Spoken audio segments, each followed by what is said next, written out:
Welcome back to my channel. Nandito na tayo sa tricycle. Medyo magulo pa yung palengke ng Gumaka kasi ginagawa siya. Hindi pa tapos.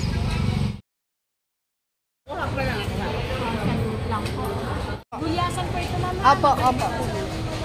Dito tayo bumili ng isda kay ate.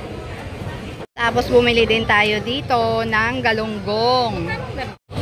Pinalinisan na natin para hindi na natin dadalhin sa bahay yung mga hasang. Tapos bibili tayo ng kamatis at saka sibuyas dito kay kuya. Andito tayo sa loob ng palengke kasi nga bumili tayo ng isda at saka bibili tayo ng gulay at saka gata. Kaya iikot muna tayo. Bili tayo ng gulay dito. Mamaya bibili tayo ng gata. Ayun, nakabili na tayo ng gata. Hi kuya! Tapos na tayo mamalingki ngayon. So, pauwi na tayo ng bahay. Dito na tayo sasakay ng tricycle kasi mainit. Kanina nga pala, naglakad lang tayo papunta dito sa palengke. Of course, palengke ito. So, bumili tayo ng ulam. Ayan, tapos na tayong bumili. Ito na, nandito. Tapos na. So, ngayon, sakay na tayo ng tricycle pauwi ng bahay. Kasi, magluluto na naman tayo.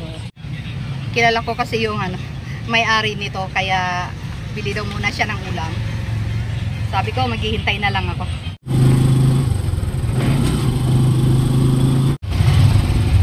Ayan, maaraw na ngayon.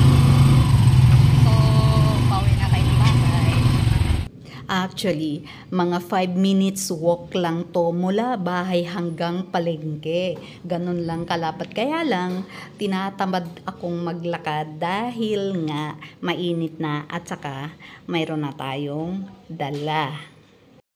So, our ulam for lunch ay magagata tayo ng kalabasa na lalagyan natin ng hipon. At of course, may kasama nga palang sitaw. Sarap! Nakalimutan ko na nga palang i-video yung actual na kumakain tayo ng niluto natin for lunch. Kasi siguro gutom na ako. So, ayun. Kahit paano nakain natin yung cravings for the day. Minsan kasi, akala nyo ba mga buntis lang ang nagkikrave? Tayo din, mayroong ganun, hindi natin sinasadya na mayroon tayong gustong kainin. Kaya kapag na-feel ko yun, ako mismo ang pumunta sa palengke para bumili. Kapag wala akong mautusan. So kahit mainit, pinilit ko nang pumunta kanina dahil nga gusto kong kumain ng ginataang hipon na may kasamang kalabasa at sitaw. So, there you go. Nakain naman natin yon. Okay, so ang sarap at fulfilling. Okay, so that's it for today. Hope you enjoyed watching the vlog. But please don't forget to subscribe my channel, Pastime, etc. And hit that bell for you to be notified with the next upload. So, abang-abang kung sa ngayon kasi wala pa tayong planong gala, but then abang-abang na lang kayo. Buyers! Have a good one!